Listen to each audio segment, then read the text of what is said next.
Aware India educate India channel में आपका स्वागत है।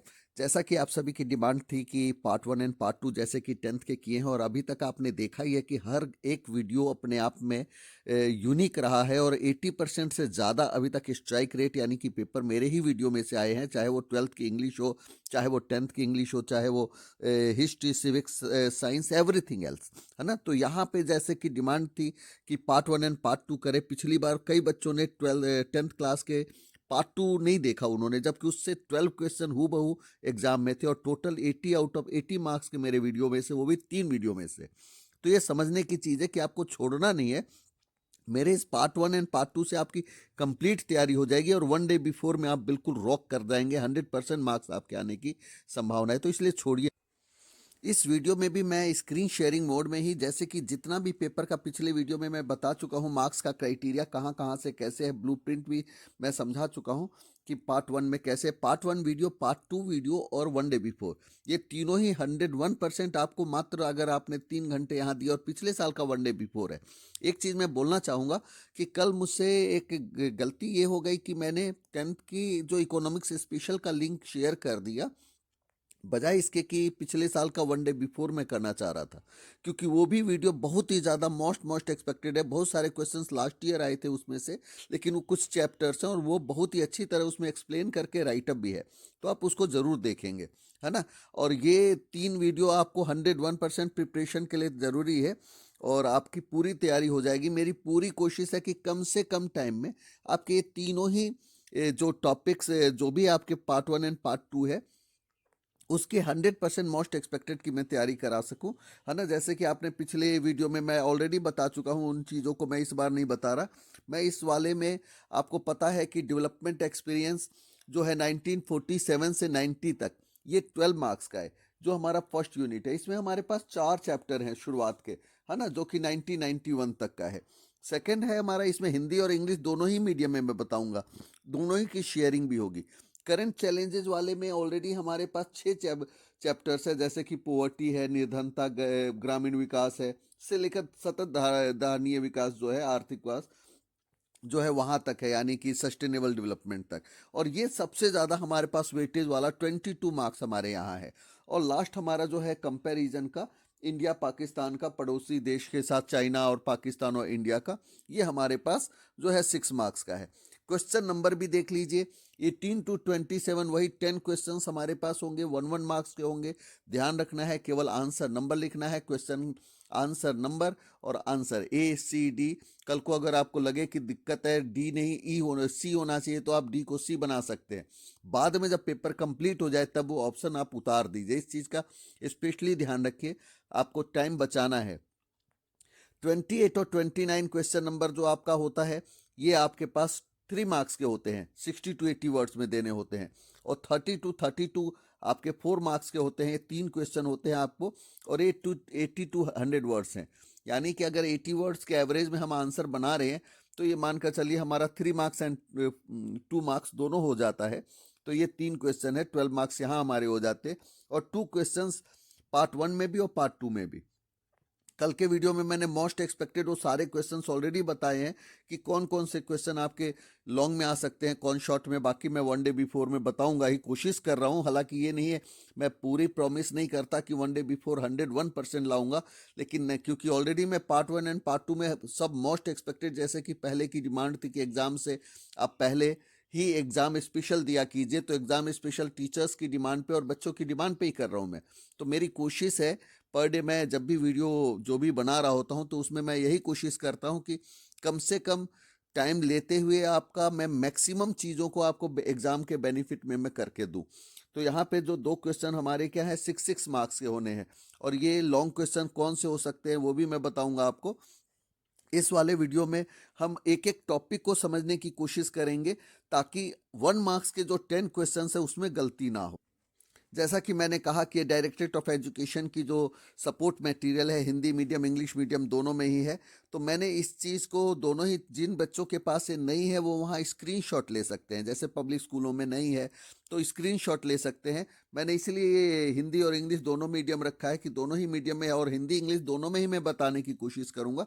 कई बार अगर कोई वर्ड ऐसा हो जाए तो आप कमेंट सेक्शन में पूछ भी सकते हैं। मैंने जैसे देखिए ये 3 चैप्टर्स हैं, है ना? पहला यूनिट 6 जो है इसमें, ये आपके जो ऑलरेडी हमारे पास जो मैंने आपको बताया 12 मार्क्स के हैं, और ये लास्ट वाला जो यूनिट है 6 का, और बीच में ये जो 7 है, ये हमारे जो है ये already rural development, human capital, employment और सस्टेनेबल डेवलपमेंट, है ना? ये 4 टॉपिक है हमारे पास, 4 चैप्टर्स हैं, ये हमारे पास 22 मार्क्स के हैं। तो इस चीज़ को समझना है कि इसी हिसाब से जो है इधर निर्धनता, है ना, ग्रामीण विकास, हिंदी मीडियम में मानवीय पूंजी निर्माण, है ना, ये सब कई चीज़ें दी हुई हैं। तो आप हिंदी और इंग्लिश दोनों ही मीडियम देख लीजिए, ताकि ये आपको डिफरेंस क्रिएट ना हो आपके माइंड में, तो इसके अकॉर्डिंग ही हमें कर।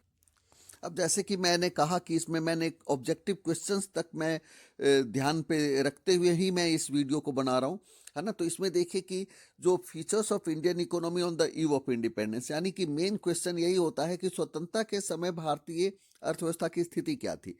तो देखिए एग्रीकल्चर जो था मेन सोर्स ऑफ लाइवलीहुड था, 49% लगभग एग्रीकल्चर पे हमारी वो थी। उसके बाद India was particularly well known for its handicraft, है ना? जो कुटीर उद्योग हमारे होते हैं, है ना, हैंडीक्राफ्ट्स है, हस्तकरघा उद्योग, इन चीज़ों पे हम डिपेंडेंट थे। और world wide high standard of craftsmanship, यानी कि जैसे नक्काशी वगैरह करना। तो इस चीज़ को अगर हम इसको डिटेल में देखते हैं कि भारत को उन्होंने, अंग्रेज़ों ने एक रॉ मटेरियल का क्या कर दिया था, निर्यातक बना दिया था। उनको एक्चुअली जो ब्रिटेन में जो औद्योगिक क्रांति हुई थी, तो उस कारण से उनको बहुत ज़्यादा ज़रूरत हो रही थी, मार्केट की रिक्वायरमेंट थी, उनको ये सब चीज़ों की ज़रूरत थी। तो वो ये सब चीज़ों को करने के लिए इंडिया से कच्चा माल उनको चाहिए होता था, और पक्का माल बनाकर वहीं इंडिया में भेज देते थे। तो ये सारी ही चीज़ें हैं। तो जो मेन मेन पॉइंट्स है, इकोनॉमिक्स में हमेशा पॉइंट वाइज आंसर देते हैं। तो ये ध्यान रखिए कि जो per capita income and it's growth rate Bharat का बहुत ही कम था, लो लेवल था। तो एक तो पॉइंट ये माइंड में रखिए कि जो average annual growth of national income per capita income in India were 2% and 0.5% approximately. तो ये चीज़ को आप ध्यान में रखिए कि मात्र जो आर्थिक जो विकास वृद्धि दर थी 2% की क्या थी हमारी जीडीपी, और पर कैपिटा इनकम हमारा लगभग 0.5% था। और दूसरी बात 1947 में 280 रुपीज़ थी। ये ध्यान रखिए कि जो इन 1947 per capita income was rupees 280। तो इस चीज़ को ध्यान रखिए कि 280 रुपीज़ जो हमारा पर कैपिटा इनकम था, कब? 1947-48 में, जब हमें आज़ादी मिली थी। एग्रीकल्चर सेक्टर हमारा बहुत ही बैकवर्ड था, जमींदारी प्रथा थी, कई जगह जो है जूट उद्योग वगैरह थे, वो सब ईस्ट और पाकिस्तान और भारत में जब पार्टीशन हुआ था, तो उससे भी क्या हुआ कि जो रॉ मटेरियल पाकिस्तान चला गया, जबकि इंडस्ट्रीज यहाँ रह गई थी। तो बहुत ही चीज़ों में भारत के अंदर प्रॉब्लम्स आई थी, और अधिक जो है जनसंख्या 85% से ज़्यादा लोग जो है हमारे क्या थे, एग्रीकल्चर पे डिपेंडेंट थे। यानी कि जो समझने की चीज़ है कि 95% कंट्री का इनकम किससे था, एग्रीकल्चर से था। 85% लोग किस पे निर्भर थे, एग्रीकल्चर पे थे, कृषि पे थे। और कृषि पे निर्भरता का मतलब है कि हमारी बैकवर्डनेस होना। साथ में जो उनको कॉमर्शियलाइजेशन कर रहे थे वो, तो उनको ऐसे चीज़ों का उत्पादन करना होता था ब्रिटेन को, इसके लिए जैसे कि नील की खेती है ना, नील फार्मिंग, ये सब कई चाय बागान, ये सब चीज़ों के लिए वो भारत को फोर्स भी करते थे। तो ये कई चीज़ों को आपको थोड़ा सा समझना है। और तीसरी बात थी कि इंडस्ट्रीज काफ़ी हमारे लो थे, यहाँ पे इंडस्ट्रियलाइजेशन का प्रोसेस बिल्कुल ही वही चीज़ें थी जो कि भारत से वो नहीं ले जा सकते थे, जैसे कि चीनी मिले हैं, है ना, गन्ना एक्सपोर्ट यहाँ से करने के लिए बड़ी मुश्किल थी। तो ऐसे में वो ऐसी ऐसी चीज़ों को ही यहाँ पे वो करना चाहते थे। तो मेन जो है उस समय, तो मेन जो उनका ये था कि जो इंडिया को रिड्यूस कर देना status of mayor exporter exporter of important raw material, है ना। जो मेन ये समझिए आप कि कच्चे माल का हमें निर्यातक, और उनके पक्के माल यानी कि जो उनका फाइनल गुड्स था, फिनिश गुड्स था, उनको हम भारत में खरीदें, और हमारे हमारे लिए वो, हम उनके लिए एक मार्केट बन जाए। तो मेन उनका पूरा का पूरा उद्देश्य यही था, maximum advantage of their home country, Britain के लिए वो अपना काम कर रहे थे। अब ये समझिए कि जो हैंडीक्राफ्ट इंडस्ट्री, जो हमारे छोटे छोटे उद्योग थे, गांधी जी ने इसी के लिए कोशिश की थी ताकि एम्प्लॉयमेंट जो है बनी रहे। तो वो उससे अनएम्प्लॉयमेंट भारत में होने लग गई, क्योंकि उसको अंग्रेजों ने धीरे धीरे क्रश कर दिया। इंडियन कंज्यूमर मार्केट जो है वो एक नया मार्केट की तरह होने लग गया, विदेशी वस्तुओं की मांग बढ़ने लग गई। इसलिए उन्होंने स्वदेशी आंदोलन, पता नहीं और क्या क्या कोशिशें की, वो इस चीज़ को समझ पा रहे थे। और supply of locally made goods, वो चीज़ें कम होने लग गई थी, है ना। ये सब चीज़ों के बाद जो फॉरेन ट्रेड कैरेक्टरिस्टिक्स हमारा क्या था कि जो हम net exporter of raw material हो गए थे, जो जैसे मैंने कहा सिल्क, कॉटन, वूल, शुगर, नील, ये सब हम एक्सपोर्ट कर रहे थे। और उसकी मोनोपोली थी हमारे फॉरेन ट्रेड पे। और वेल्थ, हमारे देश का पैसा वहाँ जा रहा था, यानी कि drain of wealth from India, Bharat के अंदर से पैसे जो वहाँ पे शिफ्ट हो रहे थे। तो ऐसी कंडीशन में क्या हुआ कि जो इंडस्ट्रियलाइजेशन है उस पर काफ़ी ज़्यादा प्रतिकूल, यानी कि अपोजिट असर होने लग गया था। तो ये आपको केवल समझना है कि देखा जाए तो इसको हम शॉर्टकट में क्या कह सकते हैं। शॉर्टकट में ये कह सकते हैं कि हमारे देश से पैसे जो है विदेशों में ज़्यादा जा रहे थे, है ना। मतलब जो हमारा जो है एक्सपोर्ट रॉ मटेरियल का ज़्यादा हो रहा था, और फाइनल गुड्स का हमारे देश में वहाँ से बन के आ रहा था। तो इंडस्ट्रियलाइजेशन नहीं थी। और ज़्यादा से ज़्यादा जनसंख्या हमारी 85% किस पे थी, एग्रीकल्चर पे थी। तो उन चीज़ों के कारण भारत, एक कहते हैं ना कि बहुत ही पिछड़ी हुई, लड़खड़ाती हुई एक अर्थव्यवस्था थी on the eve of independence, है ना। तो इस चीज़ को हमें केवल माइंड में रखना है, इसके पीछे कारण क्या है वो आपको आ गया होगा। अब इसके बाद जो है इंडिया का जो 19 डेमोग्राफिक एडवर्स डेमोग्राफिक कंडीशन होता है, इसको हम जनांकीय का बताते हैं, जनसंख्या का बताते हैं। तो इसका क्या है कि 1981 में कंडक्ट हुआ था सबसे पहले। तो ये ध्यान रखिए कि क्वेश्चन 1 नंबर में आता है कि फर्स्ट रेगुलर सेंसस जो था, सेंसस कब हुआ था इंडिया का, वो था 1881 में। 1921 भी बहुत ही याद रखिए, ग्रेट डिवाइडिंग एज पॉपुलेशन, इसको महान विभाजन का वर्ष कहते हैं। इसके बाद हमारी जनसंख्या में बहुत ही ज़्यादा तीव्र वृद्धि होने लग गई थी। उसके पहले क्या था कि डेथ रेट और बर्थ रेट दोनों लगभग बराबर होने से ग्रोथ जो है, पॉपुलेशन का ग्रोथ कई बार कम भी हुआ था, है ना। कई बार बहुत सारी महामारियां आ जाती थी। लेकिन एकाएक 1921 के बाद से ये बढ़ने लगा, तो इसलिए इसको महान विभाजन का वर्ष कहते हैं। और एडवर्स डेमोग्राफिक कंडीशन में क्या क्या चीज़ें थी, एक तो हाई डेथ रेट थी 45 पर 1000, हाई इन्फेंट मोर्टेलिटी रेट, यानी कि नवजात बच्चों के मरने की जो है शिशु मृत्यु दर कहते हैं इसको, वो भी बहुत ज़्यादा थी। तो ये आपको केवल हल्का सा देखना है। इसके बाद जो है इसको पॉइंट्स में आप बना सकते हैं, माइंड में रख सकते हैं, जहाँ ज़रूरत पड़े तो आप लिख सकते हैं। अब देखिए, लाइफ एक्सपेक्टेंसी मात्र 32 थी, यानी कि एक बच्चे की जन्म लेने के बाद जीने की जो है वो लगता था कि 32 ईयर्स ही है। तो ये बहुत ही लाइफ एक्सपेक्टेंसी, जीवन प्रत्याशा कहते हैं इसको, तो ये 32 ही थी। तो इस चीज़ को आपको समझना है। और उसके बाद अंडर डेवलप्ड इंफ्रास्ट्रक्चर था। इंफ्रास्ट्रक्चर के नाम पे तो भारत में, हालांकि ऐसा है, हम इसका पॉजिटिव भी देखेंगे कि उन्होंने क्या दिया क्या नहीं दिया, लेकिन फिर भी देखा जाए तो अविकसित उनकी जो है इंफ्रास्ट्रक्चर थी। लेकिन इन्होंने जो उसकी शुरुआत कर दी, जैसे रेल है ना, और ट्रांसपोर्टेशन, और जो पोर्ट्स वगैरह, तो उससे भारत को थोड़ा सा बेनिफिट हुआ। तो हम इसमें पॉजिटिव और नेगेटिव इम्पैक्ट दोनों ही देखते हैं। तो अब इसमें देखिए, काम काम की चीज़ों को ही पॉइंट में माइंड में रखिए। जैसे ये 72% वाली बात, कि हमारा ये जो है देखिए 85% वो थे, लेकिन 72% वर्क फोर्स का, जो वर्क फोर्स होता है, कार्यबल जिसको हम कहते हैं, वो एग्रीकल्चर और अलाइड सेक्टर पे डिपेंडेंट थे। और 10% वर्क फोर्स मैन्युफैक्चरिंग में थे।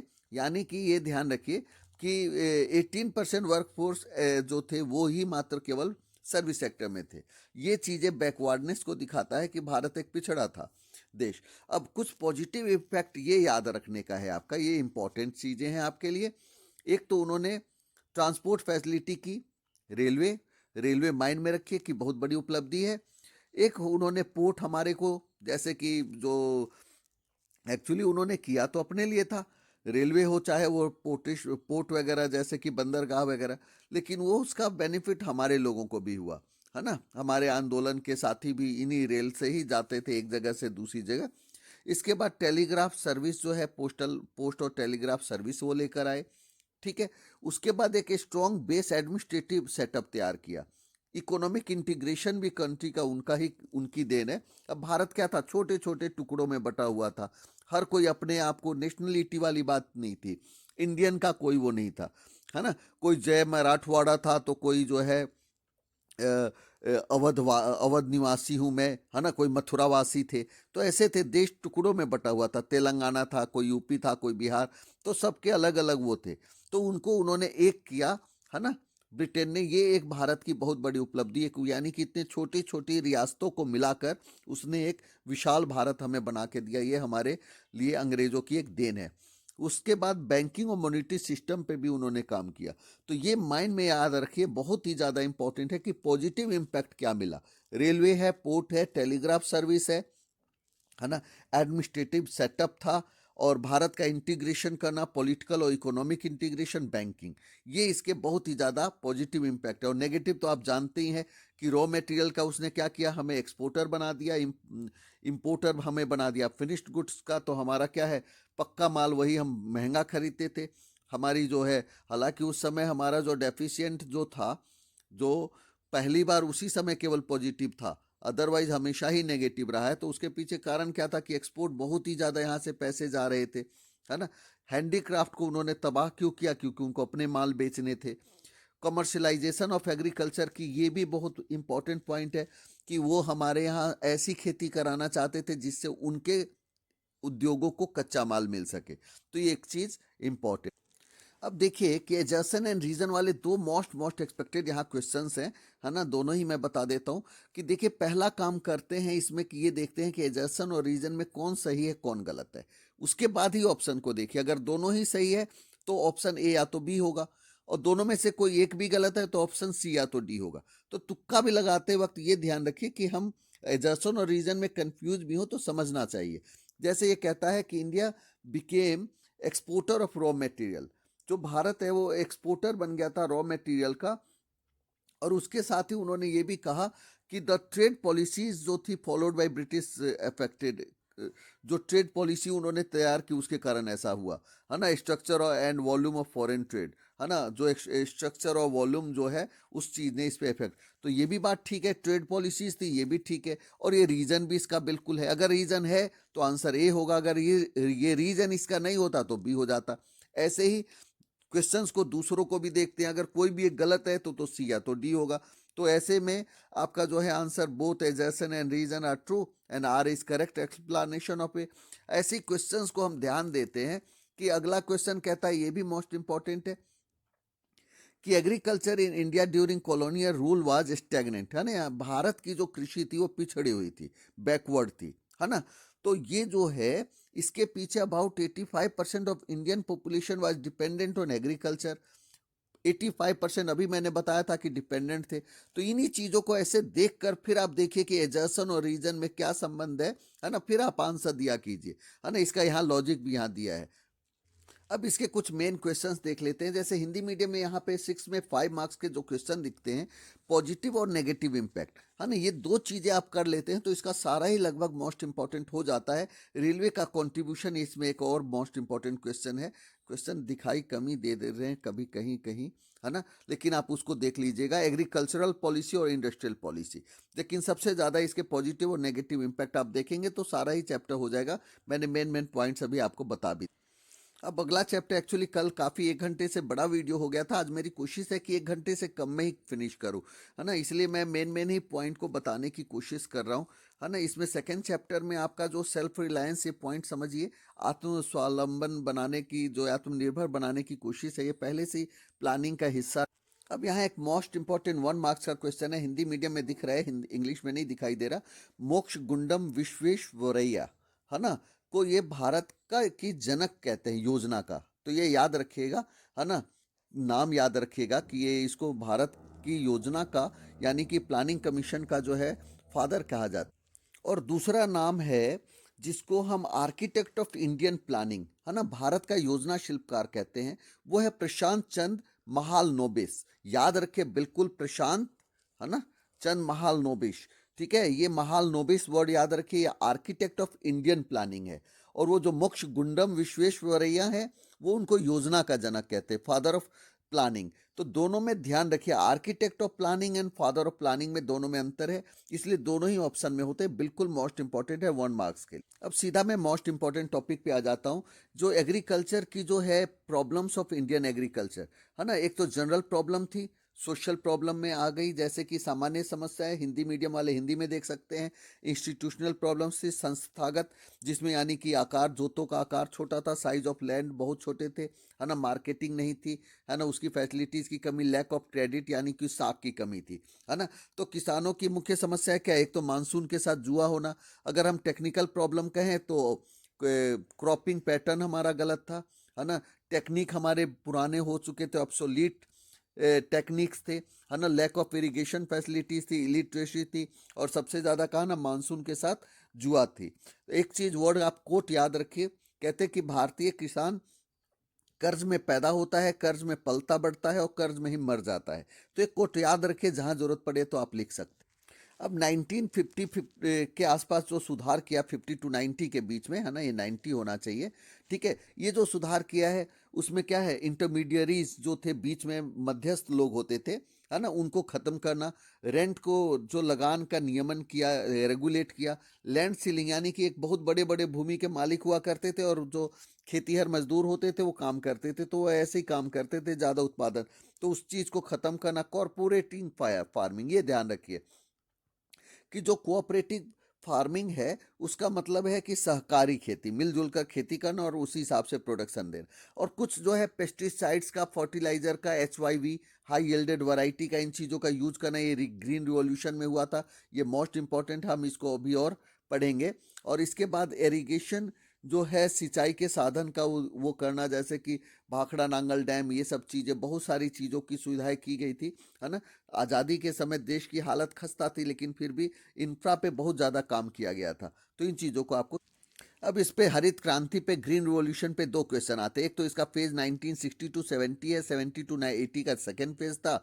HYV का यूज किया, chemical fertiliser, irrigation of pesticides यानी कि कीटनाशक का, अच्छे बीज का, फर्टिलाइजर का, ये सब चीज़ों को करना, ये बहुत अच्छा रहा, लेकिन ये पूरा भारत में फैल नहीं पाया, है ना। पंजाब और हरियाणा जैसे जो मुख्य थे, वहीं पे रह गया ये। तो दूसरी बात है कि कुछ ही जैसे कि गेहूं और चावल, इस 2 फसल पे ही ज़्यादा काम हो पाया, तो इसकी जो विशेषताओं के साथ इसकी कमियां हो गई। और उसके बाद विक्रय अधिशेष की प्राप्ति, अटेनिंग मार्केटिंग सरप्लस था, बफर स्टॉक जो है फूड का, तो हमारे पास उसमें कई चीज़ों को रखने की सुविधा नहीं थी। ड्रॉबैक्स ये रहा कि confined to food crops and limited area of country, है ना। ये जो फूड क्रॉप पे और लिमिटेड एरिया थी कंट्री की, लिमिटेड कवरेज था, है ना, उसको कवरेज ज़्यादा नहीं मिला था। इनइक्वलिटी थी, किसानों में असमानता थी। तो ये सब चीज़ों को ध्यान रखना। अब इसमें जैसे कि केस स्टडीज में भी आ जाता है चीज़, ये क्वेश्चन बनाकर, और बहुत अच्छा सा क्वेश्चन बनता है। तो ये समझिए कि ग्रीन रिवॉल्यूशन की तो कमियां रही, इसकी सीमाएं हैं मोस्ट इंपॉर्टेंट की, लिमिटेड कवरेज रहा, पंजाब और हरियाणा, कुछ पश्चिमी उत्तर प्रदेश तक रहा। अब जिन राज्यों में जो बहुत ही पिछड़े किसान थे, गरीब थे, पढ़े लिखे नहीं थे, निरक्षरता थी, जैसे यूपी का एरिया हो गया, बिहार हो गया, या और भी जो दिल्ली से दूर राज्य हैं, वहाँ पे क्या है कि उन्होंने इसका बेनिफिट ही नहीं उठाया। यहाँ तक कि अलग अलग भ्रांतियाँ फैलाई गई कि ये, इससे जो है बीमारियाँ होंगी, कैंसर होगा, है ना, हाई यील्ड वैरायटी जो है ठीक नहीं है, तो बहुत तरह की चीज़ें हैं। और जिन किसानों ने लाभ ही नहीं उठाया, उनको क्या पता है कि किसान नीतियों का क्या बेनिफिट होता है। तो यही कारण है कि आप देखेंगे कि जो अभी किसान आंदोलन जो चल रहे हैं, उसमें भी ज़्यादातर वही हरियाणा और पंजाब के और पश्चिमी यूपी के किसान हैं, क्योंकि जिन्होंने वो फ़ायदा लिया था, अब उनको लग रहा है वो फ़ायदा मिलने वाला नहीं है। जबकि जिन किसानों ने फ़ायदा ही नहीं लिया पहले से, यानी कि जहाँ पे सरकारी मंडियाँ ही नहीं है, बफर स्टॉक नहीं बनते, है ना, किसान अपने वैसे ही जो है मार्केट में माल बेचते हैं, तो उनको पता नहीं है, तो वो लोग आंदोलन में भी नहीं है। तो ये सब चीज़ें थोड़े सा डेप्थ में, केस स्टडी को समझने के लिए आपको ये समझना पड़ेगा कि बिग फार्मर्स और स्मॉल फार्मर्स और भूमिहीन किसान, इन सब में डिफरेंसेस क्रिएट होने लग गए, है ना। जिन किसानों को फायदा हो रहा है वो किसान आगे अपने हक की लड़ाई लड़ रहे हैं, जिनको नहीं हो रहा उनको लगता है कोई फायदा तो है ही नहीं, है ना। तो इसलिए अब इसमें जो सब्सिडी को लेकर भी किसानों का जैसे ऋण माफ हो जाता है।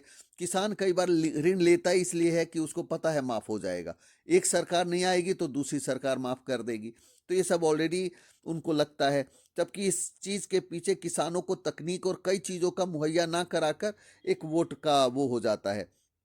सब्सिडीज जो है, इससे इसके फेवर की भी बात है कि इससे inequality rich and poor farmers में हो जाती है ना। सब्सिडी जो है वो मान लेते हैं कि फायदा तो गरीब किसान भी उठाएगा, अमीर भी उठाएगा, है ना। लेकिन फायदा जो ज्यादा अमीर है उस किसान को ज्यादा होगा, जो गरीब है उसको कम होगा, और जो भूमिहीन खेत किसान है, खेतीहर मजदूर है, उनको तो वो भी बेनिफिट नहीं होना है। तो सब्सिडी के अगेंस्ट अगर हम बात करें तो ये purpose of subsidy have been serve it, so it should be phased out, है ना। और इसका जो कहा ना कि इसका जो अगर हम विपक्ष की बात करें, इसमें तर्क दें, जो उच्च पैदावार देने वाली जो तकनीक है, बड़े किसानों को ही उसका लाभ मिला है। और कहा ना कि जो बड़े हैं, पैसे वाले हैं और जो पढ़े लिखे हैं, तो लाभ तो वही उठा पाते हैं। तो ये तो वैसे भी दुनिया की सच्चाई है। तो उसके पीछे कारण यही है कि उनकी बैकवर्डनेस ही रही है ना। तो इसके फेवर और अगेंस्ट की बातें हैं कि जो किसान है उनको ऋण माफ करना, ये सब करना, ये कई सरकार की नीतियां रही हैं, है ना। और उससे किसानों ने लाभ जरूर उठाया है, लेकिन देखा जाए तो किसान तो आज भी गरीब ही है। बहुत ही ज़्यादा बस वो अपना गुजारा ही कर पाता है, बहुत ज़्यादा तो काम कर नहीं पाता, कुछ किसानों को अगर हम छोड़ दे तो। अब ये भी देखना है कि किसान जो है एम्प्लॉयमेंट जनरेट कर रहा है, बहुत ज़्यादा रॉ मटेरियल दे रहा है ना। हमारे लिए अनाज की सुविधा किसानों के माध्यम से ही है, तो उसके बाद उनकी जो इम्पोर्टेंस बहुत ज़्यादा होनी चाहिए, लेकिन उनके प्रोडक्ट की कॉस्ट इतनी नहीं है, उस पर फिर बवाल मच जाता है अगर उनके, और फिर महंगाई बढ़ती है तो सरकार का काम रोल सब्सिडी का तो बन ही जाता है। एक समय था जब एक भुखमरी की हालत हो गई थी, अकाल जैसी स्थिति आ गई थी, जब लाल बहादुर शास्त्री ने जय जवान जय किसान का नारा दिया था। और यहाँ तक कि जो है हरित क्रांति वगैरह जो 1960s के दौर पे लाना पड़ा, वो सब भी देश की एक ऐसी स्थिति थी, अगर वो नहीं लाया जाता तो हालत देश की बहुत ही ज़्यादा खराब थी, है ना। तो अनाज पे भी हम सेल्फ 90%, अगर 85% लोग हमारे एग्रीकल्चर पे निर्भर हैं, और उसके बाद भी हमें खेती अनाज के लिए हमें बर्मा भूटान से मंगाने पड़े थे, तो वो देश की बहुत ही बुरी स्थिति थी, क्योंकि देश गरीब था, अंग्रेजों ने हमारे पास कुछ छोड़ा नहीं था, है ना। एक खोखला देश करके वो चले गए थे। तो इसलिए इकोनॉमी के अकॉर्डिंग बहुत सारी चीज़ें हैं। मैं अगले चैप्टर को अब देखता हूँ, क्योंकि मोस्ट इम्पोर्टेंट क्वेश्चन ही करने की मैं कोशिश कर रहा हूँ, है ना। तो ये 5 ईयर प्लान, ये वाला, ये सब आप शॉर्ट क्वेश्चन ये देख लीजिएगा, है ना। इसको करेक्ट करना है, दो हैं यहाँ पे। जैसे कि ये 5 ईयर प्लान है, ये फर्स्ट का सी हो जाएगा, 1951 से शुरू हुआ था, है ना। सेकंड का हमारा 1955 कार्वे कमेटी है, 1955 है ना। टिस्को जो हमारे पास है ना, इसका जो है 1907 हो जाएगा। और इंडस्ट्रियल पॉलिसी फोर्थ, है ना, इसका बी हो जाएगा। तो ये आंसर आपका क्या हो गया, 1956, याद रखिएगा ये 1956 और 1991, ये दोनों ही इंपॉर्टेंट है, तो इसका आंसर डी हो जाएगा, है ना, डी हो जाएगा। दूसरा देख लेते हैं, लैंड रिफॉर्म्स। ठीक है, ये लैंड रिफॉर्म्स क्या था, ये जो है improvement in the field irrigation, है ना। पहले का डी हो जाएगा। अब देखते हैं पहले का डी और दूसरा, पहले का डी चौथे में नहीं, पहले देखिए, अब पहले का डी केवल एक ही आपको मिल गया और ये केवल सी में ही है, तो इसका आंसर सी हो जाएगा। तो ऐसे भी हम आंसर लगा लेते हैं, है ना। सब्सिडी सेकंड है तो सेकंड का मिला भी लेते हैं, है ना, कि जो सेकंड है, सेकंड का ये रहा monetary benefit, subsidy monetary benefit, बिल्कुल ठीक है ना। सी का इन्होंने थर्ड का क्या दिया है, ए दिया है, HYB, ठीक है। ये सीट्स अब यानी कि बाद में मिला लीजिए। कई बार एक दो ऑप्शन आपको केवल पता चल जाए, उससे भी आपको आंसर निकल के आ जाता है ना। तो इस तरीके से आप क्वेश्चंस को कर सकते हैं। अब देखिए, इकोनॉमिक रिफॉर्म्स सिंस 1991। अभी कुछ टॉपिक जो है हिंदी मीडियम में है, इंग्लिश मीडियम में नहीं है, छूटा हुआ है, और ये इम्पॉर्टेंट है। ये मैं बता देता हूँ कि 1956 में जो हमारे इंडस्ट्रीज थे, तीन श्रेणी में बांटे गए थे, है ना, जिसमें 17 रखा था इन्होंने फर्स्ट में, है ना, ये केवल गवर्नमेंट सेक्टर के थे। 12 इन्होंने उसके बाद रखा था, जिसकी स्थापना निजी और सार्वजनिक क्षेत्रों में की जाएगी, यानी कि प्राइवेट और गवर्नमेंट सेक्टर दोनों ही हो सकते थे। और थर्ड में इन्होंने ऐसे रखे थे जिसको इन्होंने प्राइवेट के लिए छोड़ा था। तो ये चीज़ आपको समझना है कि जो हमारी 1956 की नीति थी, उसमें लाइसेंस नीति जो है वो ज़्यादा मायने रखती थी। एमआरटीपी एक्ट था, है ना। तो ये जिसमें निजी क्षेत्रों को उद्योग स्थापित करने के लिए लाइसेंस लेना पड़ता था, यानी कि रिस्ट्रिक्शंस ज़्यादा थी। वही 1991 में हमने रिस्ट्रिक्शंस कम कर दिया था। इसके बाद इसी के साथ जो है व्यापार की नीतियां जो थी, इसमें कुछ क्वेश्चंस भी है जो बड़े इंपॉर्टेंट है ना। जैसे कि ये पहला ही क्वेश्चन है, ये याद रखिए, क्योंकि हिंदी मीडियम इंग्लिश मीडियम दोनों के लिए बता रहा हूँ। तो जैसे पहला क्वेश्चन है कि योजना आयोग की जगह किसने ले ली। योजना आयोग की जगह अब नीति आयोग है ना, प्लानिंग कमीशन है, ठीक है ना, प्लानिंग कमीशन है। इस प्लानिंग कमीशन की जगह नाम आया NITI, नीति आयोग, है ना। ये रहा अगला क्वेश्चन भी एक उसके पहले दूसरा भी देखते हैं कि इसकी स्थापना कब हुई थी। तो इसकी स्थापना जो है 15 मार्च 1950 को हुई थी। तो ये ध्यान रखिएगा, 1950 को हमने प्लानिंग कमीशन, यानी कि जब हमारा जो है आज़ाद होने के 3 साल के अंदर ही हमने अपनी प्लानिंग कमीशन की जो है स्थापना कर ली थी, और उस पर हमने काम चालू कर दिया था। और नीति का NITI का फुल फॉर्म में पेपर में आता है, ये भी इंपॉर्टेंट है ना, national initiative for transforming India, है ना। तो ये है इसका फुल फॉर्म, तो ये भी इंपॉर्टेंट। और एक और मैंने अभी पहले ही बता दिया है कि इसके जो वास्तुकार, यानी कि जो इसको हम आर्किटेक्ट कहते हैं, वो कौन है, महालनोबिस है। और जनक हम किसको कहते हैं, है ना, जो मैंने नाम अभी आगे बताया था, विश्वेश्वरैया, है ना। तो उनका गुंडप्पा विश्वेश्वरैया करके ऐसे नाम है, तो वो है ना। तो ये सब मेन मेन क्वेश्चन। एक और है कि जो इनको जो किस दिन में, जैसे PC महालनोबिस जो हैं, इनके जन्मदिन को हम किस तरीके से मनाते हैं। तो इसको हम राष्ट्रीय सांख्यिकी दिवस के 29 जून को हम मनाते हैं, स्टैटिस्टिकल डे, है ना। तो ये मेन मेन क्वेश्चंस थे। और एक चीज और है, आयात प्रतिस्थापन दिख रहा है मुझे इसके नीचे ही, है ना। तो ये क्या है, आयात प्रतिस्थापन को मैं वैसे समझा देता हूँ, इंपोर्ट सब्सटीट्यूशन कहते हैं। यहाँ दिख नहीं रहा है, लेकिन इंपॉर्टेंट टॉपिक है कि जो वस्तु हम विदेशों से मंगा रहे हैं, दो काम किए थे सरकार ने। एक तो आयात प्रतिस्थापन, और दूसरा निर्यात संवर्धन, है ना, यानी कि एक्सपोर्ट को इंक्रीज करना और इंपोर्ट की जगह सब्सटीट्यूट करना। अगर मान लेते हैं एक एग्जांपल की तरह से, मैं जैसे एक एग्जांपल होंडा ले लेता हूं, है ना। तो होंडा की कंपनी बहुत सारी चीज़ें दे रही, तो होंडा की ही क्वालिटी हो और नाम इंडियन हो, इंडियन ब्रांड हो, इंडियन तरीके से काम हो, स्वदेशी हो, टोंडा करने के एग्जाम्पल के तौर पर। तो वो क्या है, आयात प्रतिस्थापन, विदेशी वस्तुओं को अपने ही देश में बनाना, ठीक है, और उसी के जैसा क्वालिटी मेंटेन करना। तो ये कहलाता है आत्म प्रतिस्थापन, है ना। इसके अलावा इसमें जो है, इसमें क्वेश्चन जो और भी इंपॉर्टेंट जो हरित क्रांति का है ना। जैसे कि ये फर्स्ट पेज 1965 टू 75 था, हिंदी मीडियम में, इंग्लिश में नहीं है, इसलिए मैं यहाँ से बता रहा हूँ। अच्छा हुआ ये जो दोनों ही मैंने ले लिया, है ना।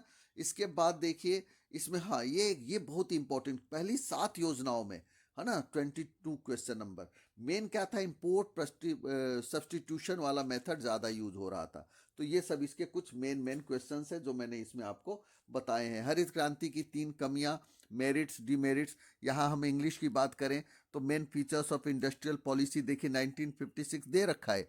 तो यहाँ पे जो है problems of small scale industry, हालांकि ये स्मॉल स्केल इंडस्ट्री धीरे धीरे कम होता जा रहा है। बेशक उसका नेमिंग हम स्टार्टअप इंडिया ये वो कर दें, लेकिन ये हमारे देश की बहुत बड़े रोजगार का साधन हुआ करता था, है ना। तो ये सब्सिडी जो देखिए कहता है बर्डन है, तो बर्डन कैसे है, लेकिन नेसेसरी भी है, क्योंकि उससे गरीबी दूर होती है, किसानों का फायदा, इंपोर्ट सब क्वेश्चंस यहाँ दिए हैं, बस एक्सप्लेन नहीं किया गया था, इसलिए मैंने वहां पे बता दिया। और प्लानिंग कमीशन के जो हेड है वो प्रधानमंत्री होते हैं, है ना। प्रधानमंत्री योजना आयोग के अध्यक्ष होते हैं। अब देखिए 1991 में जो हमें पॉलिसी लानी पड़ी थी, उस समय की मेन चीज़ है 47 टन गोल्ड जो है टेकन एज अ मॉर्टगेज किया गया था, यानी कि उसको नीलामी करके हमने जो है लोन लिया था ये बैंक ऑफ इंग्लैंड से। और 19% 12% का उस समय 1991 में क्या था, इन्फ्लेशन हो गया था। तो उस समय जो सरकार बनी थी राजीव गांधी की थी, और वित्त मंत्री जो मनमोहन सिंह थे जो बाद में प्रधानमंत्री बने थे, उन्होंने उस समय ये नीति की, LPG लिबरलाइजेशन, प्राइवेटाइजेशन, ग्लोबलाइजेशन, और इस तरीके से जो फिजिकल डेफिसिट हर चीज़ को कंट्रोल करने की कोशिश की। और यही सब चीज़ें हैं कि भारत जो है अपने आप में एकाएक ग्रोथ करने लगा। तो इसकी मुख्य विशेषताएं क्या हैं, तो मुख्य विशेषताएं वही रही कि लिबरलाइज करना, है ना, इंडियन पॉलिसी को, टू इनवाइट फॉरेन इन्वेस्टमेंट को बुलाना, लिबरलाइजेशन, प्राइवेटाइजेशन और ग्लोबलाइजेशन, ये तीन मोस्ट इंपॉर्टेंट टॉपिक है ना, जो 10th का वीडियो मैंने बीच में शेयर किया था उसमें तीनों में ये चीज़ें बताई गई हैं, है ना, कि 1991 में सारी चीज़ें LPG के नाम से जानी जाती हैं, है ना। तो इनका क्या था मकसद? लिबरलाइजेशन का मतलब होता है उदारवाद, है ना, यानी कि लिबरलाइज कर देना, कम से कम खुले द्वार की नीति अपनाना, ओपन विंडो वाला सिस्टम जो चाइना ने बहुत पहले कर लिया था उसको करना। तो इकोनॉमिक लिबरलाइजेशन करना जिससे कि मिनिमम रूल्स एंड रेगुलेशंस हो ताकि इजीली हमारे यहाँ इन्वेस्टमेंट आ सके। प्राइवेटाइजेशन का मतलब क्या था कि गवर्नमेंट सेक्टर का जो भी है उसको प्राइवेट सेक्टर में दे देना, पार्शियल या फुली, यानी कि उसका स्वामित्व। ठीक है, इसका एक ये था कि उसमें कोशिश की गई थी कि जो घाटा देने वाली कंपनियां थी उसको हम दे दें, है ना, बीमारू कंपनियां या जो ऐसे जो हम जहां हमें प्रॉफिट नहीं हो पा रहा था। ये बात अलग है कि आज का दौर ऐसा आ गया है कि कितने समय से जो पैसे बनाए थे देश ने, जो कमाए थे, बजाय इसका कि जो अंग है उसको बीमार है तो उसका इलाज किया जाए, हम उसको बेचना ही अच्छा समझ रहे हैं। और उससे हमारे देश में जो है बेरोजगारी वगैरह कई चीज़ें बढ़ रही हैं, क्योंकि इंडस्ट्रियलाइजेशन होना भी ज़रूरी है, लेकिन प्राइवेटाइजेशन के साथ जो फ़ायदा देने वाली कंपनियां जो हमें बहुत अच्छा प्रॉफिट दे रही हैं उनको विदेशों या दूसरे कंपनियों के हाथ में देना वो ठीक नहीं है ना। लेकिन ये सब फॉरेन ट्रेड का हिस्सा है ना। अब ग्लोबलाइजेशन का मतलब वैश्वीकरण है, जो देश की अर्थव्यवस्था को विश्व की अर्थव्यवस्था के साथ इंटीग्रेशन करना, है ना, integration and consolidation of economies of the world. ठीक है, तो ये वैश्वीकरण है, तीनों के बेनिफिट्स भी हैं। इसके लिए MRTP एक्ट 1969 को अमेंडेड किया, है ना, फॉरेन टेक्नोलॉजी एग्रीमेंट्स किए, बहुत सारी इसमें टैक्स रिफॉर्म्स लाए गए, विदेशी कंपनियों को बुलाया गया, एबोल्यूशन लाइसेंस परमिट राज जो था उसको कम किया, बैंकिंग रिफॉर्म्स, बहुत सारी चीज़ें उसने कि अब इस पे आता है, इसके दोनों के देखिए जब केस स्टडीज बनते हैं इस पे कि दोनों के पॉजिटिव और नेगेटिव दोनों ही इम्पैक्ट थे। अब अगर इसका हम ये क्वेश्चन कर लेते हैं तो ये अपने आप में ही हो जाता है, हिंदी मीडियम में भी इधर है कि दोनों के पॉजिटिव और नेगेटिव इम्पैक्ट दोनों को डिफरेंस क्या है। इकोनॉमिक ग्रोथ रेट हाई हुआ, फॉरेन इन्वेस्टमेंट भी बढ़ा, हमारे पास फॉरेक्स रिजर्व यानी कि विदेशी फंड भी आया, इन्फ्लेशन यानी कि महंगाई की दर कंट्रोल हो गई, एक्सपोर्ट इंपोर्ट में भी चेंज आया, और कंज्यूमर सोवरेनिटी बढ़ी, है ना, उपभोक्ताओं की जो है उनको ज़्यादा सुविधाएं मिलने लग गई। लेकिन इसका नुकसान क्या हुआ? जो मेन चीज़ है, job loss, jobless economic growth, कहते हैं ना कि जिसमें रोजगार मिल नहीं रहा, देश का विकास हो रहा है, लोग गरीब होते जा रहे हैं, है ना, इनिक्वलिटी बढ़ती जा रही है, अमीर और अमीर होते जा रहे हैं, गरीब और गरीब होता जा रहा है ना, तो रोजगार के साधन कम हो रहे हैं, तो ये सब इसकी कमियां है। लेकिन देश में जब ज़्यादातर जैसे लोग रहेंगे तो उसके उनका सोचना भी देश का फर्ज बन जाता है। इसके बाद एग्रीकल्चर की प्रभावहीनता होने लग गई, प्रॉफिट ओरिएंटेड सोसाइटी हो गई, लाभ देखना है बस वही काम करना है ना। और इसका जो कई बार नेगेटिव इम्पैक्ट जो हम कहते हैं ना कि समाज जो है, देश क्या है, कल्याणकारी राज्य है ना, जिसमें हमने वेलफेयर वर्ड जोड़ा है। तो जब गरीब की संख्या ज़्यादा हो जाएगी, किसानों की आत्महत्याएं बढ़ रही है, स्टूडेंट्स पढ़ाई कर रहे हैं, रोजगार नहीं मिल रहा, तो इन चीज़ों से क्या होगा कि एक नेगेटिविटी देश में आ जाएगी, जिससे चोरी डकैती ये सब बहुत सारी चीज़ें घटनाएं बढ़ने लग जाती है। तो ये सब चीज़ें इसके नेगेटिव इम्पैक्ट है ना। यानी कि जो इनकम ओरिएंटेड इकोनॉमी हो जाने का और एनवायरनमेंट डिग्रेडेशन होना, यानी कि जो पर्यावरण का अपक्षय, ये इसके एक नेगेटिव इम्पैक्ट्स है। तो मेन 3-4 पॉइंट ही ध्यान रखिए, वही बहुत है। अब जो है क्वेश्चन है कि जो agriculture sector appears to be adversely, सबसे ज़्यादा इफेक्ट एग्रीकल्चर सेक्टर आया है। किसानों की हालत देख ही रहे हैं आपकी क्या हालत है ना, आत्महत्याएं कर रहे हैं किसान, है ना, उनको प्रॉफिट, उनके जब प्रोडक्ट उनका जब मार्केट में आता है उस समय उनकी प्रोडक्ट की कीमत हो जाती है जीरो, है ना। सड़कों पे यहाँ तक कि ट्रांसपोर्टेशन इतना महंगा हो गया, पेट्रोल डीजल, तो उनके जो माल को लाने ले जाने का खर्च ज़्यादा है बनाने, और इतने 6 महीने मेहनत कर रहे हैं, उसकी फसल की कीमत कम है। और जब वही बेच लेते हैं वो, तो ऐसी ऐसी मंडियां हैं जो प्राइवेटाइजेशन के माध्यम से वो खरीद ले रहे हैं, और वही चीज़ की कीमत जो 5 रुपये टमाटर वो फेंक रहे थे, उसी की कीमत 80 रुपये हो जाती है। तो यही हालत है, वो किसान इसलिए क्योंकि इसलिए परेशान है क्योंकि न्यू मार्केट सिस्टम में जो बिल्कुल होल्ड गवर्नमेंट ने छोड़ा है अपना, तो इस कारण से वो लोग माल को पहले इकट्ठा कर रहे हैं, होर्डिंग कर रहे हैं, और फिर बाद में महंगा बेच रहे हैं। किसानों के हाथ में इतने 6 महीने की मेहनत के बाद भी कुछ हासिल नहीं हो रहा।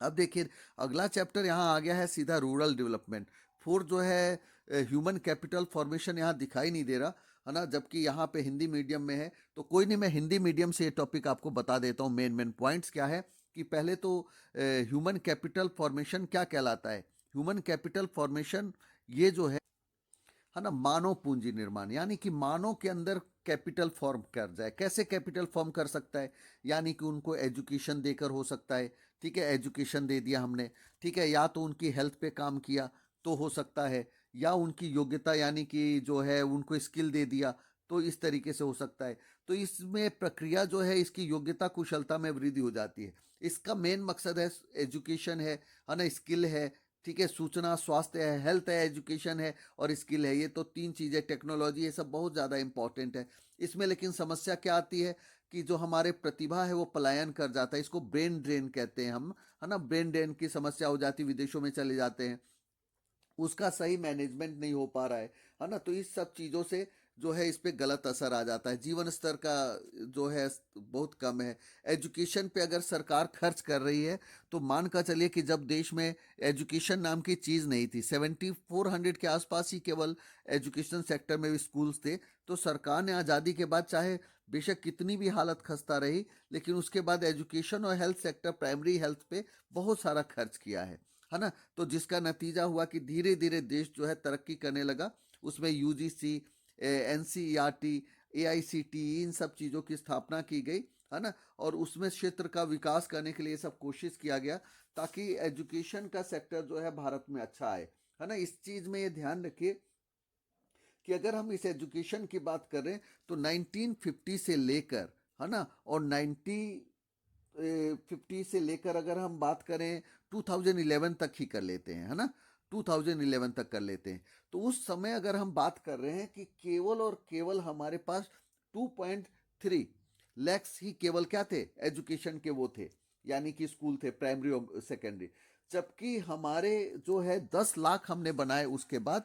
तो ये 10 लाख जो स्कूल बनाए गए वो उसके बाद हुआ, है ना। तो ये चीज़ ध्यान रखिए आप कि 10 लाख स्कूल बनाए जाना मायने रखता है कि हमने इतने सालों में 10 लाख स्कूलों का जो है फाउंडेशन रखा है और बनाया है। तो ये सब एजुकेशन पे खर्च किया गया, है ना। ये जो है ये रहा 1.91 से लेकर 441 लाख बच्चे जो है उसी एजुकेशन सिस्टम में पहुंचे। तो ये सब बहुत बड़ी उपलब्धि है। एनवीएस, केवीएस, है ना, एनसीईआरटी। अगर हम बात कर रहे हैं, आज हम कई बार हम देखते हैं कि अलग अलग मीडिया चैनल पे अलग अलग राजनीतिक पार्टियां कुछ कहती हैं, है ना। अगर उन्होंने साक्षरता अभियान नहीं चलाया होता तो हो सकता है वो वहां पे बैठकर आज भाषण भी नहीं दे रहे होते, है ना। क्योंकि माता पिता को, बड़े बुजुर्गों को, सबको साक्षर किया, एजुकेशन की इंपॉर्टेंस बढ़ाई, लार्ज कैंपेन किया गया, है ना। पूरे देश में शिक्षा को लेकर एक जागरूकता और हेल्थ को लेकर जागरूकता लाई गई। और उसके तहत देखिए, चाहे देश में कितनी भी गरीबी थी, ऊपर से कई वार झेलने पड़े, पाकिस्तान से बांग्लादेश वाला जो हुआ था वो अलग है ना। उसके पहले जो आपके चाइना से, इन सब चीज़ों के बावजूद जो एजुकेशन पे बहुत सारा इग्नू है, एआईसीटी है, आईसीएमआर है, यूजीसी है, इन सब चीज़ों की स्थापना की गई। और यहाँ तक कि आज़ादी के समय 4 विश्वविद्यालय थे, वो भी लाहौर पाकिस्तान में चला गया। उसके बाद देखा जाए तो 2012-13 तक 37,704, है ना, इतने कॉलेजों की संख्या हो गई थी। और 235 क्या, हमारे जो निजी विश्वविद्यालय। तो ये कहना कि देश ने तरक्की नहीं किया, देश ने हद से ज़्यादा तरक्की की। जिस तरीके की भारत की जनसंख्या है ना, उस जनसंख्या के रहते हुए इतनी ज़्यादा ग्रोथ को बनाए रखना और इकोनॉमिक ग्रोथ भी करना और एजुकेशन में अपने देश को इतना आगे लेकर जाना। अगर एजुकेशन सेक्टर बहुत अच्छा इन्होंने नहीं हुआ होता उस दौरान, तो देश में कैसे आईटी सेक्टर इस्टेब्लिश हो पाता, है ना। यहाँ तक कि कंप्यूटर का भी देश में बहुत ज़्यादा जो विपक्ष के लोग थे, अलग अलग तरीके के संस्थाएं थी, है ना। सांस्कृतिक विरासत के नाम पे, एनवायरनमेंट के नाम पे अलग अलग तरीके के विरोध होकर जो है कि ये यूज़ नहीं करना है, ये करना है, ये नहीं करना है, ये करना है, तो आंदोलन चलते थे। कंप्यूटर को कई साल तक रोक दिया गया इससे कि बेरोजगारी बढ़ जाएगी। जबकि आज आप देख ही रहे हैं कि क्या हालत है। मिड डे मील्स 1995 में गवर्नमेंट ने चालू किया। वो बच्चे जो स्कूल नहीं आ रहे हैं, भाग जाते हैं, ड्रॉप आउट्स की संख्या बहुत ज़्यादा थी, है ना, बच्चे फेल हो जाते थे, घर बैठ जाते थे और चाय की दुकान पे छोटे मोटे फैक्ट्रियों में लग जाते थे। तो ऐसे भारत का विश्व वाला जो है इमेज नहीं बन पाता ना विश्व गुरु का। तो ऐसे में बहुत सारी नीतियां बदली गई, नो डिटेंशन पॉलिसी लाया गया ताकि वो बच्चा स्कूल में ही रहे, है ना, जब 11वीं 12वीं करेगा तब तक अकल आ जाएगी, तब वो अपने आप डिसाइड करेगा, है ना। 1991 में ही प्राथमिक शिक्षा कार्यक्रम चालू किया गया। 2000 में देखिए ये जो है सर्व शिक्षा अभियान यानी कि जो एजुकेशन का, इन सब चीज़ों को समझने की, और सबसे बड़ा काम जो है 2009 में जो मुफ्त और अनिवार्य शिक्षा का काम यानी कि फ्री एजुकेशन हर बच्चे को मिले 6 से 14 साल की, ये कोशिश की गई। तो ये सब क्या था, मानव कैपिटल फॉर्मेशन की बहुत बड़ी शुरुआत करना, ताकि इंसान जो है वो समझदार बने, कुशल बने, देश के नागरिक अच्छे होंगे, है ना। जो कोट किया गया था कि अगर ईंटें मजबूत होंगी तो बिल्डिंग बहुत अच्छी बन जाएगी और जब मर्जी बन जाएगी, लेकिन अगर ईंटें कमजोर होंगी तो बिल्डिंग बनाने का कोई फायदा ही नहीं हो पाएगा। तो ये चीज़, और एक बार 2005 में जो है सूचना का अधिकार मिला, right to education, right to information कहते हैं, आरटी 2009, और वो आरटीआई 2005, यानी कि जो भ्रष्टाचार पे नकेल कसने की भी कई कोशिशें की गई। तो ये सारी ही चीजें हैं जो कि ह्यूमन कैपिटल फॉर्मेशन में बहुत ज्यादा मायने रखती है, और भारत की स्थिति को सुधारने में, या आज जो भारत जिस मुकाम पे खड़ा है वहां तक लाने में इसका अहम योगदान है। ये टॉपिक पता नहीं हिंदी इंग्लिश मीडियम में कैसे मिसिंग है, हिंदी में है, और इस पे मेन क्वेश्चन ये आ जाता है कि एजुकेशन की क्या भूमिका है, उस पर आप टिप्पणी करिए, केस स्टडी भी बन जाते हैं। तो इस चीज़ को आप ध्यान रखिएगा कि इस टॉपिक को जो मैंने अभी बताया है, समझाया है, इसको कॉपी पेन करके रखें और वो चीज़ें लिख लें आप, ताकि आपको ये रहे कि अगर आपने अभी नहीं लिखा है तो उसको आप दोबारा से करके लिख लें, है ना, क्योंकि ये पॉइंट्स ऐसे हैं जो बड़े बड़े आर्टिकल और आगे भी लाइफ में काम आते हैं, है ना। इसके बाद एक क्वेश्चन है, मानव पूंजी और भौतिक पूंजी में भेद कीजिए। मानव पूंजी क्या है, जो ह्यूमन कैपिटल की जिसकी हम बात कर रहे हैं, है ना, इसको जो इंसान के अंदर है, एजुकेशन है, हेल्थ है, जबकि भौतिक पूंजी फिजिकल जो हम मशीनें ये सब चीज़ें बना रहे हैं। और आप समझ ही रहे हैं कि जो मानव पूंजी की क्या इंपॉर्टेंस है। इसमें नारी शिक्षा, अगर औरत ही पढ़ी लिखी नहीं है, नारी शिक्षा नहीं है, माताएं पढ़ी लिखी नहीं है, तो क्या होगा, देश वो ग्रोथ नहीं करेगा, वो अपने बच्चे को सही परवरिश नहीं कर पाएंगे। तो इन सब का इंपॉर्टेंस है जो कि देश ने इतने सालों में बहुत सारा काम किया इस लाइन में। और आप देख ही रहे हैं कि उसके बाद इतने लाख, अगर आज हम देख लें कि 10 साल में हमने कितने स्कूल बनाए हैं, कितने कॉलेजेस बनाए हैं, और उस पिछले रफ्तार को देखें तो हमने कितने बनाए थे, तो हमें अंदाजा हो जाएगा कि किस मुकाम पे हम आकर आज खड़े हैं। ये मैं टॉपिक इसलिए बता रहा हूँ कि आजकल कंपिटेंसी बेस्ड क्वेश्चन आते हैं, वो सिर्फ और सिर्फ आपके अंडरस्टैंडिंग पे होते हैं। मैं किसी पॉलिटिकल पार्टी या किसी की भी उसकी नहीं बता रहा, सिर्फ इस चीज़ को समझने की ज़रूरत है कि जो एजुकेशन और हेल्थ जो है, जब भारत में अंग्रेज़ों ने कुछ छोड़ा ही नहीं था, तो उसके बाद भारत का काम भी, वो यहाँ पे केवल क्लैरिकल ही लोग पैदा करना चाहते थे, तो धीरे धीरे एजुकेशन में आना, ये सब चीज़ें भारत के लिए रहा। अब इसके बाद है ग्रामीण विकास। हम बात कर रहे हैं रूरल डेवलपमेंट की, तो रूरल डेवलपमेंट में भी कुछ चीज़ों को ही ध्यान रखिए कि इसमें क्या है कि जो agricultural marketing, source of rural credit क्या है, ये क्वेश्चन कई बार पेपर में आ जाता है। नॉन इंस्टीट्यूशनल और इंस्टीट्यूशनल सोर्सेज, यानी कि जो कृषि जो है क्रेडिट, जो किसानों को पैसा कहाँ से मिल रहा है, तो नॉन इंस्टीट्यूशनल, उसमें लैंडलॉर्ड हो गए, रिलेटिव्स हो गए, फ्रेंड्स हो गए, इसमें क्या है, ज़्यादा ब्याज दर हो जाता है, कर्ज में लग जाता है किसान। जबकि इंस्टीट्यूशनल है, एसबीआई है, कोऑपरेटिव बैंक है, लेकिन आप जानते हैं कि पैसा कर्ज उसको मिलता है जो पहले से पैसे वाला होता है ना, जो हमारा ऑलरेडी सिस्टम है, क्योंकि उनकी पेइंग कैपेसिटी देखी जाती है। अब सेल्फ हेल्प ग्रुप है ना, रीजनल रूरल बैंक है, नाबार्ड का फुल फॉर्म याद रखिएगा, national bank for agriculture and rural development, ये बहुत ही इंपॉर्टेंट है, 1 नंबर के लिए यहाँ पे। अब इसके बाद एग्रीकल्चरल मार्केटिंग, ठीक है, ये चीज़ें जो है समझने का है कि जो एग्रीकल्चरल मार्केटिंग है, कृषि विपणन है, इसमें हम क्या क्या चीज़ों को ध्यान में रख रहे हैं। अब ऐसे में इनका क्या है कि स्टोरेज फैसिलिटी मिल जाए, और जो इसका तो पहले डेफिनेशन आप समझिए कि agricultural marketing includes all those activities who are mostly related to gathering, processing, grading, packaging, है ना, और स्टोरिंग, ट्रांसपोर्टेशन, यानी कि जो अनाज है, इनको हर चीज़ को ग्रेड करना, पैकिंग करना, ये सब चीज़ों का काम किसका है ना, वर्गीकरण करना, उसका पैकेज, भंडार, परिवहन और बिक्री, सब काम अगर किसान का करने लग जाए तो ये एग्रीकल्चरल मार्केटिंग है। इसमें कमियां क्या है, हमारे पास स्टोरेज की कमी है, भंडार गृह नहीं है। अब हम चाहते हैं जो सरकार की जिम्मेवारी हो प्राइवेट कंपनी ले ले। प्राइवेट कंपनी लेगी, उसका मोटिव क्या होगा? कमाना होगा। कमाना होगा तो वो जन कल्याण की भावना नहीं होगी, तो कैसे पॉसिबल है? तो जो सरकार की जो सरकारी मंडियां हैं, जैसे कि आज यूपी बिहार में खत्म हो गए हैं, है ना, बिल्कुल नहीं है। अब पंजाब हरियाणा में है, वो खत्म हो रहे हैं, तो वो आंदोलन कर रहे हैं। तो ये सब चीजें हैं, इनएडुकेट स्टोरेज फैसिलिटी है ना। ऐसा भी नहीं होना चाहिए कि अनाज हमारे सड़कों पे सड़ जाए और उसको लेने वाला कोई ना हो। तो ये सब चीज़ों में सरकार चाहे तो खर्च करके क्या कर सकती है? जैसे माल प्रैक्टिस है, बीच में बिचौलिए हैं, वो मिडिल मैन है, इनको ख़त्म किया जा सकता है। प्रॉपर ग्रेडिंग हो सकती है, फसल का उनका सही तरीके से उनको ग्रेड दिया जा सकता है।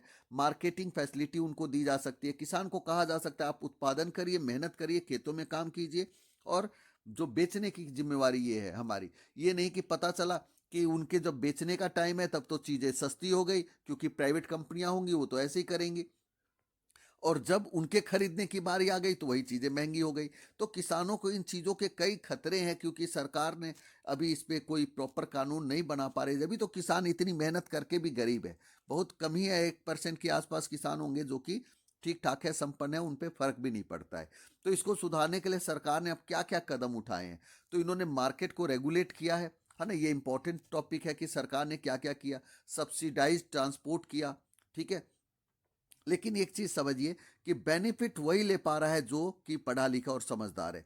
एमएसपी की जो बार बार लड़ाइयाँ चल रही है, वो ये सरकार ने बार बार मैनेज किया है ना। लेकिन एक चीज़ ये भी है कि अगर किसानों की फसल हम महंगा खरीदेंगे तो सरकार चाहती है कि हम घाटा क्यों ले, तो महंगा ही बेचे, फिर उससे जो है फूड इन्फ्लेशन बढ़ जाएगा। तो सरकार की बहुत सारी प्रॉब्लम्स है। अब उसमें बीच में मैनेज करना, देश अमीर तब होता है जब उसके लोग भी अमीर हो जाएं। अब जब 90% ही गरीब रह जाएंगे तो ऐसे अमीर देश का क्या फायदा? तो ये सब सोचने की चीज़ है कि वेयर हाउसिंग फैसिलिटीज़ को बढ़ाने की सुविधा, ये सब चीज़ें करने के काम किए गए हैं। और डाइवर्सिफिकेशन, विविधीकरण कहते हैं। तो कृषि क्षेत्र में श्रमिक ज़्यादा काम करते हैं। अगर ऑलरेडी हम देखें तो कितने लोगों को रोजगार मिल रहा है, रॉ मटेरियल मिल रहा है, इंडस्ट्रीज को काम मिल रहा है। तो वो अपने प्रॉफिट जो करोड़ों में एकाएक 10,000 से वो शुरुआत करके $10 ट्रिलियन और विदेशों में सबसे वर्ल्ड फेमस हो जाते हैं। तो ऐसों में उनके लाभ को घटाया जा सकता है और किसानों को बढ़ाया जा सकता है। तो ये तो सरकार का काम है कि इक्वलिटी लाने की कोशिश। लेकिन सरकार उसमें सोचती है कि किसानों की आय होगी, वो खर्च कर देंगे, कंजम्पशन होगा। जबकि एक इंडस्ट्रियलिस्ट की आय बढ़ेगी तो वो इंडस्ट्रीज डेवलप करेगा, विदेशी पैसा हमारे देश में आएगा। तो सरकार की प्रायोरिटी पे डिपेंड करता है कि सरकार किस प्रायोरिटी पे काम कर रही है। ऑर्गेनिक फार्मिंग जो है, अब इसमें मोस्ट इंपॉर्टेंट टॉपिक है, जिसको हम जैविक खेती करते हैं। जैविक खेती, अब जैसे कि एग्रीकल्चर को ज़्यादा बढ़ाने के लिए, है ना, जो किसानों को कई ऐसे काम किए जाए ताकि किसान केवल फसल पे वो ना रहे। मानसून अच्छा नहीं हुआ तो फसल खराब हो गई, तो इसके लिए जैसे कि पशुपालन भी उसको सिखाया, फिशरीज है, पोल्ट्री है, बी कीपिंग है ना, मधुमक्खी पालन के साथ जैसे कि बागवानी वगैरह, कॉटेज और सब्जियों का। तो सरकार चाहे तो किसानों को पढ़ा लिखा कर समझदार करके काम कर सकती है। ऑर्गेनिक खेती, उसमें खाद क्या होगा, बेसिकली यूज होगा। आजकल जो बहुत ज़्यादा पेस्टिसाइड्स ये सब इस्तेमाल होने से क्या हो रहा है, दिक्कतें आ रही हैं। दिक्कतें इन चीज़ों की आ रही हैं कि सबसे बड़ी प्रॉब्लम क्रिएट हो जा रही है कि वो कैंसर जैसे कई ऐसी बीमारियां हो रही हैं। तो इसके जैविक खेती का जो है बहुत अच्छा ही वो है कि किसानों को इसके लिए एक्सपर्ट बनाया जा सकता है। लेकिन इसमें शुरुआती इन्वेस्टमेंट ज़्यादा होता है। तो इसके लाभ और दोष वाली बात है। एडवांटेज ये है कि सॉइल जो है उसकी ऑर्गेनिक इनपुट सस्टेन करता है, फर्टिलिटी उसकी बढ़ जाती है, उत्पादकता बढ़ जाती है। जैविक खाद पर्यावरण, एनवायरनमेंट फ्रेंडली होते हैं, है ना। ये धारणीय विकास, सस्टेनेबल डेवलपमेंट के लिए फ़ायदेमंद है। ये श्रम प्रधान तकनीक है, यानी कि जो है लेबर इंटेंसिव मेथड है इससे। लेकिन डिसएडवांटेज ये है कि इसका इनिशियल कॉस्ट बहुत ज़्यादा होता है और प्रोड्यूस जो है वो जल्दी ख़राब भी हो जाता है। तो ये सब चीज़ें इसके जो है इम्पोर्टेंट टॉपिक्स। अब हिंदी मीडियम में यहाँ पे रोजगार है ना, जबकि यहाँ पे ह्यूमन कैपिटल फॉर्मेशन जो ऑलरेडी यहाँ छूट गया था वो यहाँ आ रहा है ना। इस चैप्टर को मैं ऑलरेडी पहले ही करा चुका हूँ, तो हिंदी मीडियम, इंग्लिश मीडियम में यहाँ पे देख सकते हैं ये। अब ये चैप्टर है, इसमें जो आ गया एम्प्लॉयमेंट का, इसमें एक तो पार्टिसिपेशन रेट, वर्क फोर्स बटे में टोटल पॉपुलेशन एक नंबर में आ जाता है ना। कि जो वर्क फोर्स है, वर्क फोर्स क्या है, वो जो काम में includes all those persons who are actually working, है ना, जो काम में प्रोडक्टिव एक्टिविटीज में है वो वर्क फोर्स है। और लेबर फोर्स क्या है कि जो एग्जिस्टिंग वेज रेट पे लेबर फोर्स जो कि अवेलेबल है, all person who are working and those who are not working but able to work, यानी कि कार्यबल और श्रम बल को समझिए। श्रम बल में वे सभी व्यक्ति हैं जो कि काम कर रहे हैं या करने की इच्छा रखते हैं, लेकिन कार्यबल वही जो काम करने के इच्छुक तो हैं परंतु बेरोजगार हैं, उनको शामिल नहीं किया जाता है इसमें। कि यानी कि केवल कार्यबल में वही जो व्यक्ति काम कर रहे हैं, है ना, करने वाले व्यक्तियों को शामिल करेंगे। तो साफ सी बात है कि लेबर फोर्स तो ज़्यादा होगी क्योंकि उसमें वो लोग बेरोजगार भी हो गए, एम्प्लॉयमेंट वाले भी हो गए, जबकि वर्क फोर्स में वही होंगे जो कि काम कर रहे हैं। तो टोटल पॉपुलेशन से अगर हम भाग कर देते हैं वर्क फोर्स को टोटल पॉपुलेशन से, तो हमारा क्या आ जाता है, जो है इंटू 100 करते हैं तो पार्टिसिपेशन रेट आता है, सहभागिता दर।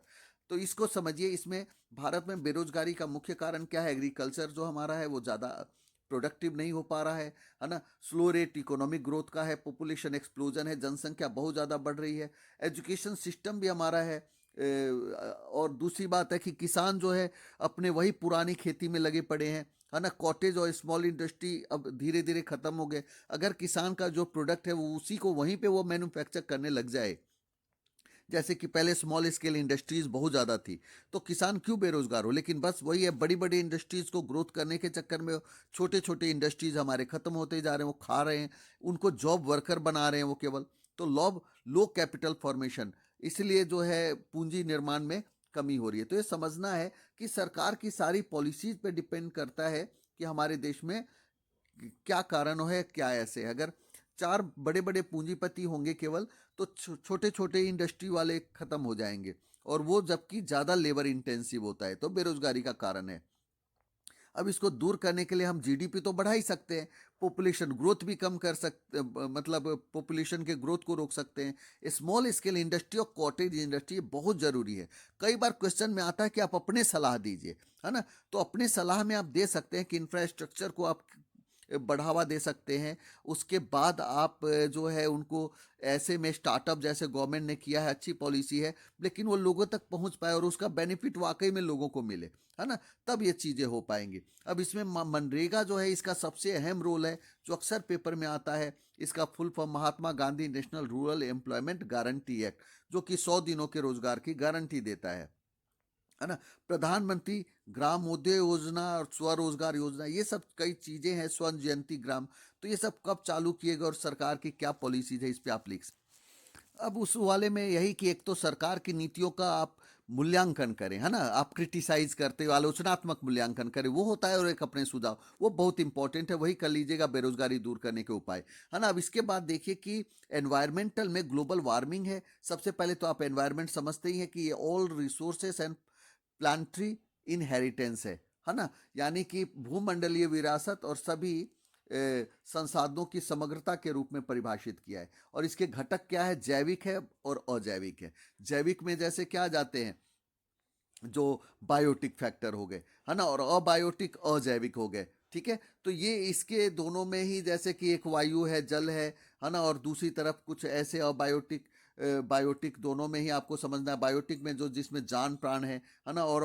अबायोटिक जिसमें जान प्राण तो नहीं है, जैसे वायु है, जल है, ये सब है ना। इसको आप देख लीजिएगा एक बार, है ना। ग्लोबल वार्मिंग क्या है, जिसको हम कहते हैं वैश्विक उष्णता, टेम्परेचर पृथ्वी का बढ़ता जा रहा है। ये क्यों बढ़ रहा है, ग्रीन हाउस इफेक्ट है ना। कार्बन डाइऑक्साइड में कैपेबिलिटी होती है कि वो क्या करता है, हीट को एब्जर्व करता है। अगर कार्बन CO2 बढ़ेगा तो हीट बढ़ेंगी, हीट बढ़ेंगी तो पृथ्वी गर्म होगी, गर्म होगी तो जो हमारे नॉर्थ पोल साउथ पोल के बर्फ पिघल जाएंगे और पृथ्वी पूरे जलमग्न हो जाएगी। तो ये चीज़ है, इसको समझना है। ओजोन डिप्लीशन है इसमें, ये O3 होता है, और ये O3C कार्बन ऑक्सीजन का एक समस्थानिक है, आइसोटोप है।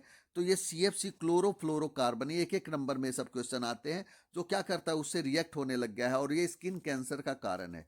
तो ये सब क्वेश्चन ही है इसमें। अब इसमें सबसे ज़्यादा इंपॉर्टेंट एक तो UNCD, CED का फुल फॉर्म हो गया, United nation conference of environmental development, और एक सस्टेनेबल डेवलपमेंट हो गया, है ना। सस्टेनेबल डेवलपमेंट का मतलब है विच meets the needs of future generation, भावी पीढ़ी की जरूरतों को ध्यान में रख के किया गया विकास सतत धारणीय विकास कहलाता है ना। तो ये चीज़ ध्यान रखना है आपको। अब इसके लिए जनसंख्या पे कंट्रोल करना, ये हरमन डेली ने सुझाव दिया था कि ह्यूमन पॉपुलेशन को कंट्रोल करना, ठीक है। दूसरा, इनपुट इफेक्टिव टेक्नोलॉजी लाना, रिन्यूएबल रिसोर्सेस को यूज लाना, है ना, मतलब कि धारणीय आधार पर नवीकरणीय संसाधनों का निष्कर्षण करना। तो ये चीजें हैं जो उन्होंने main solar energy, LPG, CNG, ये सब चीजों का इस्तेमाल उन्होंने बताया। लाख कोशिशों के बावजूद 1 आवर से ऊपर का वीडियो हो ही जाता है। अब ये लास्ट चैप्टर है, ये बहुत इंपॉर्टेंट 6 मार्क्स का है। कंपैरिजन है इंडिया, पाकिस्तान और चाइना में। तो ये समझिए कि भारत में इस पे क्वेश्चन, एक मोस्ट इंपॉर्टेंट लॉन्ग क्वेश्चन आ जाता है कि जो भारत चल रहा है, पाकिस्तान लड़खड़ा रहा है और चाइना दौड़ रहा है ना। तो इन तीनों को आप कंपैरिजन ही मैं शॉर्टकट में ही बता देता हूँ कि इसमें जो भारत और पाकिस्तान और चाइना की देखें तो तीनों में कौन कौन से ज़्यादा डिफरेंसेस है। डेमोग्राफिक की बात करें तो इंडिया का जो है वो ग्रोथ, जो डेमोग्राफिक थोड़ा कम है, चाइना पाकिस्तान का बहुत ज़्यादा है, जबकि चाइना का बहुत कम है। तो जीडीपी की बात करें तो जीडीपी में भी बहुत ज़्यादा जो है 9.94 ट्रिलियन का चाइना का है। पाकिस्तान का जो हमारा जो है, पाकिस्तान का 232.3 बिलियन डॉलर है ना, बिलियन में है, जबकि पाकिस्तान की जगह इंडिया का 1.877 है ना ट्रिलियन है। तो ये आपको समझना है कि इसके अलावा जो इसमें कंपैरिजन को देख, केवल यही यही करेंगे तो इसी से हमारा पूरा का पूरा इस टेबल को आप माइंड में बिल्कुल फिट कीजिए। 1947 तो पाकिस्तान का चाइना, लेकिन हमसे 2 साल बाद क्या हुआ, इंडिपेंडेंट हुआ। अब देखिए मिक्स्ड इकोनॉमी हम दोनों जगह है, पाकिस्तान इंडिया और में, जबकि यहाँ पे कमांड इकोनॉमी है। ये समझिए कि चाइना जो है सोशलिस्ट इकोनॉमी है, भारत जो है मिक्स्ड इकोनॉमी। यहाँ प्राइवेट सेक्टर और गवर्नमेंट सेक्टर दोनों ही होते हैं। अब सबसे बड़ा डिफरेंस कहाँ से आया है, वो ये आया है इकोनॉमिक रिफॉर्म से।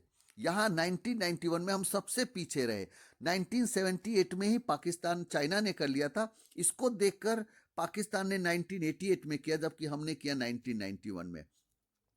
हमारी जो है 1956 में इंडस्ट्रियल पॉलिसी आई, जबकि इंपोर्ट सब्सटीट्यूशन पाकिस्तान ने 1950s में कर लिया था, है ना। और वो उन्होंने इंडस्ट्रियलाइजेशन भी किया 1960s के अंदर। ग्रीन रिवॉल्यूशन वो 1960s में लेकर आए और हम भी 1966 में लेकर आए। हम हर मामलों में पाकिस्तान से इस मामले में पीछे थे, जबकि चाइना देखिए क्यों आगे रहा। वो ग्रेट लीप फॉरवर्ड बहुत ही ज़्यादा फेमस है, 1958। याद रखिएगा, हमारा 1956 का इंडस्ट्रियल पॉलिसी है, उनका 1958 का ग्रेट लीप फॉरवर्ड है ना। बहुत सारे रिफॉर्म्स वो लेकर आए थे।